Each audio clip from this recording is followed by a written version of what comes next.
Today we're going to be talking about ticks. We've been getting a lot of calls at the office this summer, and news reports have documented that there is an explosion of ticks in the northern part of the United States. This appears to be the direct result of milder winters.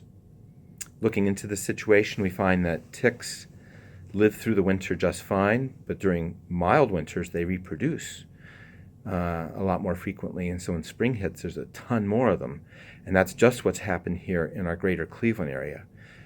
So it's not your imagination if you see, oh my gosh, where are all these ticks coming from? Of course, with ticks come fear of Lyme disease, and so what we're going to do today is talk about ticks, the threat of Lyme disease, the particulars of our situation in Ohio. So the first thing to say is that Lyme disease cannot be carried by all ticks.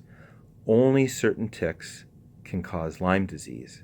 Now, if you have a sheet of paper in front of you with anything printed on it, take a look at a period on one of those pages. Any magazine, newspaper, journal will work just fine. Look how small that dot is. That's the period at the end of a sentence in a printed piece of paper. That's the size of the tick that carries Lyme disease. There's two major groups of ticks in the greater Cleveland area. There's dog ticks and deer ticks. Strangely enough, the dog ticks are often on dogs and the deer ticks are often on deer. Dog ticks don't carry Lyme disease at all. So if you or your children have a tick on you and it's a dog tick, then you really have nothing to worry about. If it's a deer tick, you don't have anything to worry about unless it's a baby deer tick. And that's why I had you look at that period, because the baby deer tick is usually no bigger than the period at the end of a sentence. The dog ticks generally are much bigger than the deer ticks.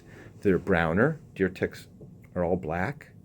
Interestingly enough, all ticks have 8 legs. So if you count 8 legs, you know it's not a spider. You know it's like a spider, an arachnid, and not an insect. Insects have 6 legs. Spiders and ticks have 8 legs.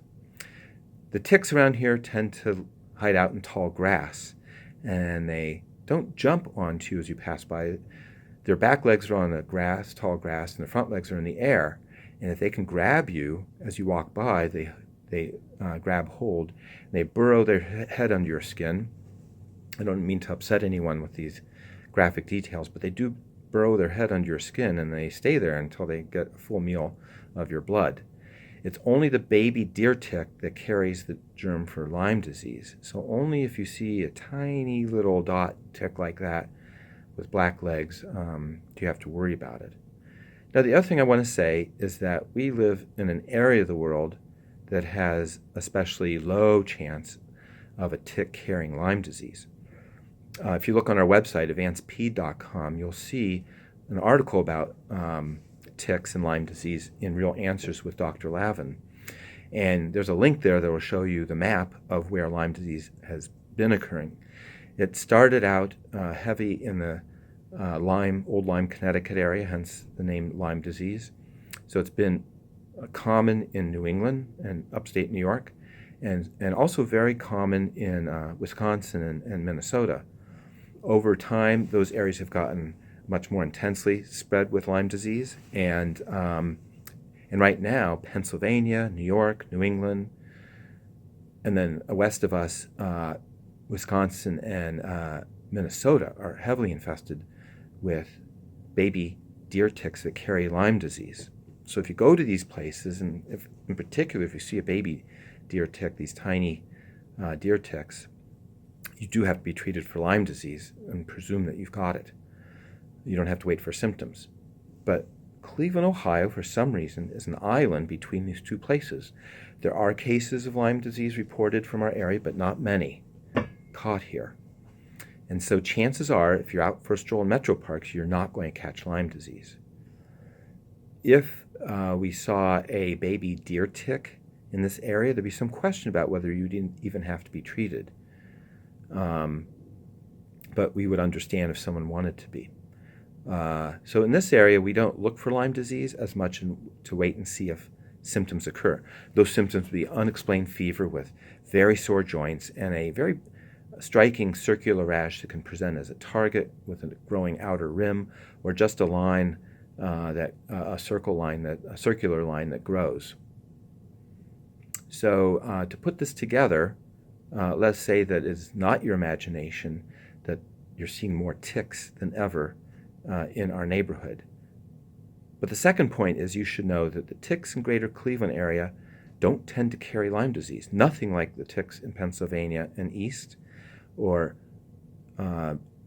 Wisconsin and west of us. So we're in a little gap area that doesn't have much Lyme disease. So we tend not to treat for Lyme disease unless we see symptoms, which would be primarily very sore joints with fever and a very striking circular, small line circular rash that grows on the body. One last thing we'll mention is if you see a tick, don't just pull at it, grab some tweezers, go to the website, and there'll be specific instructions on how to grasp the head as you remove it. It does no good just to remove the body. And again, I take a lot of comfort knowing that we live in a part of the world where there isn't much Lyme disease. We hope that these facts about ticks and Lyme disease have been helpful to you. We hope you have a wonderful summer. We hope none of your kids get bitten by ticks. And we look forward to the next time we get together for Real Answers with Dr. Arthur Lavin. Take care.